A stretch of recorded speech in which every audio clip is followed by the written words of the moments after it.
A race's finish can make a bad race good and a good race fantastic. When the cars come off the final turn and you don't know who's going to win, it ramps up the excitement level. However, some of those great finishes can get lost to time for whatever reason and aren't brought up nearly as much as some of the other classic finishes. Craven Busch at Darlington, Harvick Gordon at Atlanta, and Edwards Johnson at Atlanta. Let's take a look at some of those forgotten photo finishes and give them the love that they deserve. The 1985 Carolina 500 at Rockingham. The previous race at Rockingham in the fall of 1984 saw Harry Gant lose out to Bill Elliott by about a foot, losing the lead on the last lap. Would the spring 1985 race be any different for Gant? The lead would swap twice in the final 3 laps, with Gant in front of Neil Bonnet and Terry Labonte as they headed down the backstretch on the final lap. In turn 4, Bonnet slid under Gant and barely got into him, which gave him the opportunity to pull beside him and win a drag race back to the line by less than a foot. Gant had lost another Rockingham photo finish, and despite recording 13 career top 5s at the track, ended up never winning there. The 1990 Valleydale Meats 500 at Bristol. Prior to the 1990 Spring Bristol race, a sealer was laid down on the asphalt, which greatly affected the racing on this weekend. Not long after the start of the race, the slickness of the low groove became evident, with top drivers Ernie Irvan, Dale Earnhardt, and Bill Elliott all spinning from the low groove off turn 2. Due to the slickness, the quickest and safest line became the top, and throughout the afternoon, moved higher and higher. With 10 laps to go, we had a high groove train following the leader Davey Allison, with Mark Martin, Sterling Marlin, and Ricky Rudd in contention. Passing was non-existent for these 10 laps, and on the last lap, Rudd got into Marlin, who spun down the backstretch, and while that was going on, Martin dove low off turn 4, it stuck, and he nearly beat Allison back to the line. The 1991 Valleydale Meats 500 at Bristol. Ernie Irvan captured his first victory the previous summer at Bristol, outdueling Rusty Wallace over the last 50 laps. This race, even with the new pit road rules, would produce the same contenders.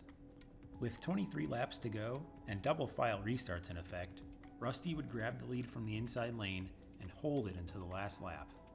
Ernie would give Rusty a tap in turn 3 and get to his inside, but Ernie didn't quite have the momentum off turn 4 and Rusty beat him back to the line.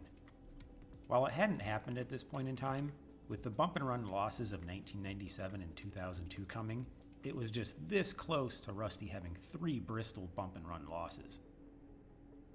The 1992 Pontiac Excitement 400 at Richmond. Bill Elliott was in the middle of his historic run of wins early in the 1992 season and had already led most of the race.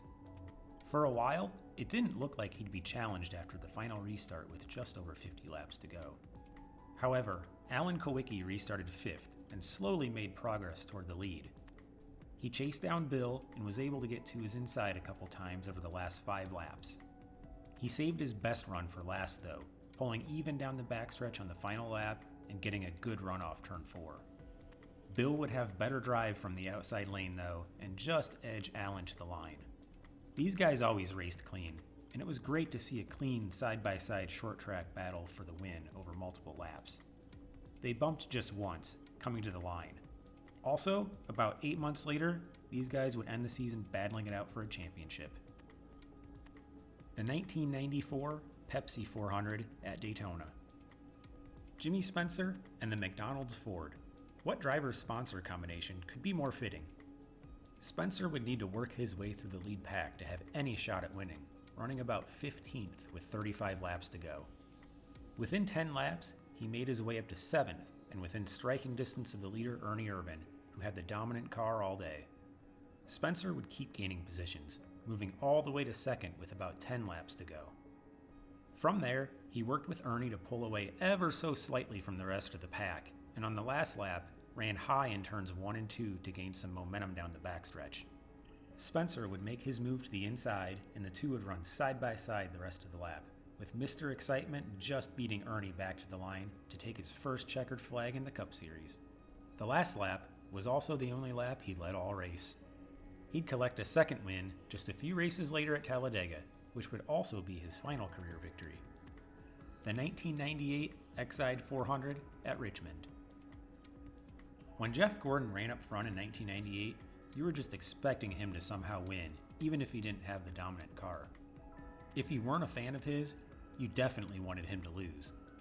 Looking for his 11th win of the season at Richmond, just the 25th race on the calendar, he ran down leader Jeff Burton, and with 5 laps to go, started looking to the inside. He'd eventually make his best run on the final lap, getting to the inside of Burton down the backstretch, and he made a great run off turn 4. It didn't look like Gordon would get as close as he did, but Burton would still hang on to claim his 5th career victory. Another great and clean finish at Richmond. The 2004 Samsung Radio Shack 500 at Texas. Kasey Kahne already had one photo finish under his belt to start his rookie season, a narrow loss to Matt Kenseth in just his second career start at Rockingham. That's a much more well-known finish than the one at Texas, since, as of 2025, it's still the last Cup Series race at Rockingham. Kahne seemingly had the car to beat at Texas, but shortly after he came to pit road from the lead with about 70 laps remaining, the caution came out. While he received the lucky dog, he was buried in the pack. On the final restart, with just 33 laps remaining, he lined up in 8th position, but with the 2004 rules, that meant 8th on the outside lane. He'd eventually work his way to 2nd and chase down Elliott Sadler for the win. Coming out of turn 4 on the last lap, it looked like Sadler had him covered, but Kahne had a huge run and went to the outside, but it just wasn't enough to take the win, coming up 28 thousandths of a second short. In just his 7th career Cup Series start, Kahne had missed out on winning twice by just a combined 38 thousandths of a second, including the Rockingham finish. It'd take poor Kasey another 13 months and a total of 6 second-place finishes to get that first win. The 2005 Gatorade Duel No. 1 at Daytona. This one might sound familiar to the 2001 Twin 125s. Mike Skinner was in contention in a duel race late, leading the field on a restart with just 4 laps to go, and on the last lap, Dale Earnhardt Jr. passed him for the lead.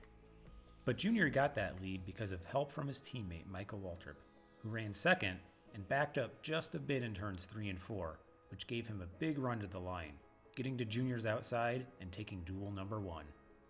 Unfortunately, the camera work and production at the end of this race was about as bad as it gets.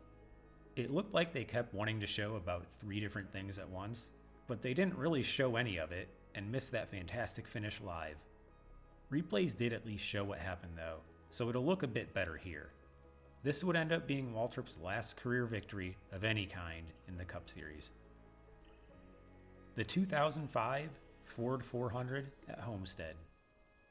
This one may not be all that forgotten, but being the last race of the year, it was overshadowed by Tony Stewart clinching his 2nd Cup Series championship. With 11 laps to go, Mark Martin restarted 2nd and Greg Biffle 4th, both on 2 fresh tires.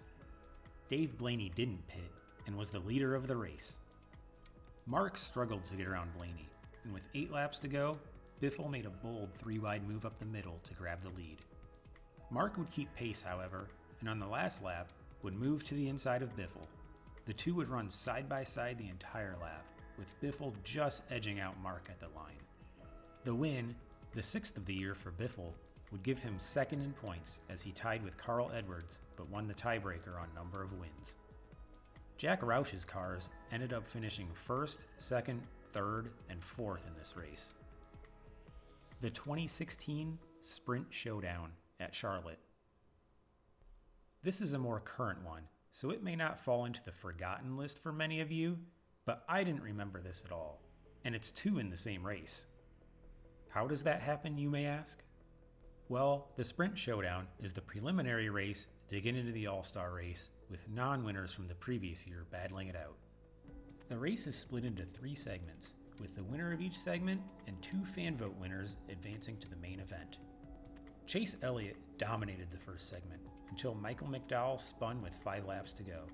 A 1-lap dash to the finish saw Trevor Bayne force a 3-wide move up the middle to take the lead. But Elliott fought back, getting a huge run off turn 4. But Bayne just barely beat Elliott back to the line to advance to the All-Star race. The second segment saw Greg Biffle advance with no photo finish or drama.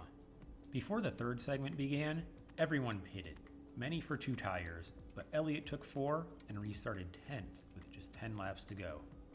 Kyle Larson got out to the lead while Elliott made up positions quickly, getting to second with just 6 laps to go. He chased down Larson, and the last couple laps actually kind of reminded me of the 2003 Darlington finish. Elliott would get inside Larson and get really loose, driving up the track and having to chase him back down. On the final lap, Elliott ran high in turns 3 and 4, and they came to the line beating and banging, with Larson coming out on top. In the end, Elliott would still make the All-Star race despite the 2 narrow losses by being one of the 2 fan vote winners. Maybe you remember some or even all these finishes, but they're not always the standard go-to races when close or photo finishes are talked about or replayed. So, what are your favorite forgotten photo finishes? Let me know in the comments.